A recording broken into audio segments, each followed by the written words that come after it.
और एससीओ की तस्वीरें देखकर राष्ट्रपति ट्रंप सबसे बेचैन हैं और उनके सलाहकार ने कहा है कि रशिया से तेल खरीदने का सबसे ज्यादा मुनाफा भारत के ब्राह्मणों को हो रहा है। आपको भी ये बयान सुनकर बड़ी हैरानी हो रही होगी कि अमेरिका के जो नेता हैं, राष्ट्रपति ट्रंप के सलाहकार हैं, उन्हें भारत के ब्राह्मणों में अचानक इतनी दिलचस्पी कैसे होने लगी कि वो वहां बैठकर ये बयान दे रहे हैं कि भारत रशिया से जो तेल खरीद रहा है उसका फायदा भारत के ब्राह्मणों को हो रहा है। खैर, इस पर भी दो अलग अलग राय हैं। कुछ लोगों का कहना है कि उनका मतलब ब्राह्मणों से नहीं है, बल्कि उनका मतलब उन लोगों से है जो कि पैसे वाले लोग हैं, जो कि बड़े बड़े रईस हैं इस देश के, वो मुनाफा कमा रहे हैं इस तेल का। तो आज ये भी हम आपके लिए डिकोड करेंगे। लेकिन सबसे पहले आपको चीन से आई ये तस्वीरें दिखाते हैं जिनकी चर्चा पूरी दुनिया में हो रही है, क्योंकि अब से 2 महीने पहले तक किसी ने यह अंदाजा भी नहीं लगाया था, कल्पना भी नहीं की थी कि उन्हें इस तरह की तस्वीरें देखने को मिलेंगी जिसमें प्रधानमंत्री मोदी, चीन के राष्ट्रपति शी जिनपिंग और रशिया के राष्ट्रपति व्लादिमीर पुतिन एक साथ एक दूसरे का हाथ पकड़कर बहुत ही प्रसन्न मुद्रा में दिखाई दे रहे हैं। तो सबसे पहले आपके लिए उन खबरों को हम डिकोड करें, उससे पहले जरा ये तस्वीरें देखिए। प्रधानमंत्री मोदी ने अपने 75वें जन्मदिन से सिर्फ 16 दिन पहले तियानजिन में हुए इस एससीओ समिट में एक ऐतिहासिक कूटनीतिक जीत दर्ज की है। 17 सितंबर को प्रधानमंत्री मोदी का जन्मदिन है, वो 75 वर्ष के हो जाएंगे, लेकिन उससे ठीक पहले उन्होंने एक बहुत बड़ी उपलब्धि हासिल की है।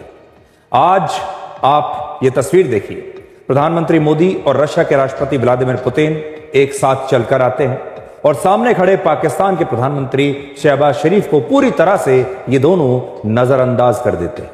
शहबाज शरीफ की हालत क्लास में खड़े उस बच्चे की तरह है जिसे शायद स्कूल के टीचर ने सजा दी हो और उनका चेहरा बहुत ही उतरा हुआ दिखाई दिया। इसके बाद प्रधानमंत्री मोदी और राष्ट्रपति पुतिन चीन के राष्ट्रपति शी जिनपिंग से जाकर मिले और फिर तीनों नेताओं के बीच कुछ इस तरह से बातचीत शुरू हुई मानो ये तीनों बहुत पुराने दोस्त बहुत दिनों के बाद मिले हो। लेकिन पाकिस्तान एक तरफ अकेला खड़ा रहा और उसे किसी ने निमंत्रण नहीं दिया।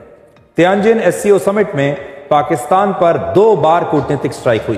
पहला, एससीओ में पाकिस्तान बिल्कुल अलग थलग दिखाई दिया, अंग्रेजी में इसे आइसोलेशन कहते हैं। और दूसरा, एससीओ के घोषणा पत्र में पहलगाम आतंकवादी हमले की कड़ी निंदा की गई। यह भी पाकिस्तान के लिए एक बहुत बुरा क्षण था।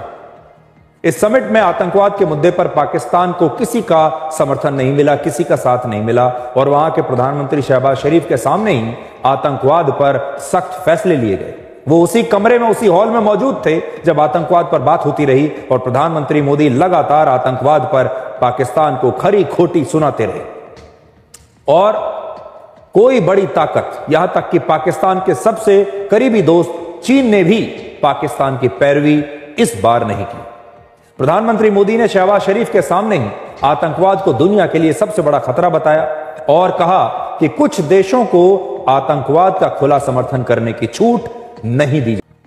तो आप देखिए, प्रधानमंत्री मोदी आतंकवाद पर इतनी सख्त भाषा का प्रयोग जब कर रहे थे, उस समय पाकिस्तान के प्रधानमंत्री शहबाज शरीफ भी वहीं पर बैठे हुए थे और शायद शहबाज शरीफ अंदर ही अंदर ये जानते थे कि ये सारी बातें उनके लिए हो रही है और शायद उन्हें यह समझ में नहीं आ रहा होगा कि इस समय वो कहां देखें। तियानजिन के एससीओ समिट के घोषणा पत्र में भारत को आतंकवाद पर एक बड़ी कामयाबी मिली है और इसमें पहलगाम आतंकवादी हमले की कड़ी निंदा की गई और इस हमले के अपराधियों सहित साजिश करने वाले और समर्थन देने वालों को भी सजा देने की मांग की गई है। और एससीओ दुनिया का सबसे बड़ा क्षेत्रीय संगठन है। इस बात के मायने इसलिए बहुत ज्यादा महत्वपूर्ण हो जाते हैं क्योंकि आतंकवाद पर यह जो स्टेटमेंट दिया गया है, देखिए ये दे कौन रहा है। ये दुनिया का सबसे बड़ा क्षेत्रीय संगठन है। इस संगठन में भारत, रशिया और चीन सहित दुनिया के 10 देश शामिल हैं।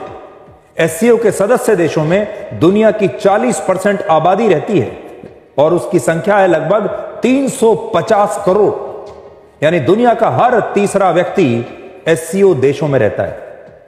दुनिया की जीडीपी में एससीओ का हिस्सा करीब 25% है और इन देशों के पास दुनिया का लगभग 24% इलाका है, यानी क्षेत्र है। इतने बड़े संगठन में आतंकवाद के खिलाफ इतना बड़ा फैसला हो गया और इसे आप पाकिस्तान की एक बहुत बड़ी कूटनीतिक हार कह सकते हैं। पाकिस्तान की एक हार हुई ऑपरेशन सिंदूर के दौरान और दूसरी हार आज हुई है। ऑपरेशन सिंदूर में पाकिस्तान को हमने हराया शक्ति के दम पर, हथियारों के दम पर, युद्ध में हराया, युद्ध के मैदान में हराया और आज कूटनीति के मैदान में भी भारत ने पाकिस्तान को बुरी तरीके से पराजित किया है। भारत पिछले 4 दशकों से निर्मम आतंकवाद का दंश झेल रहा है। कितनी ही माताओं ने अपने बच्चे खोए और कितने बच्चे अनाथ हो गए।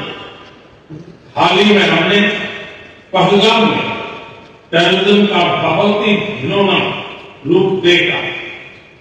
इस दुख की घड़ी में जो मित्र देश हमारे साथ खड़े रहे, मैं उनका आभार व्यक्त करता हूं।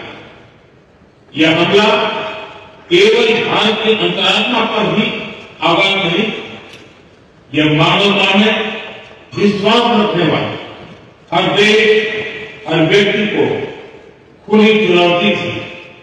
ऐसे में प्रश्न उठना स्वाभाविक है, क्या कुछ देशों द्वारा आतंकवाद का खुलेआम समर्थन हमें स्वीकार्य हो सकता है?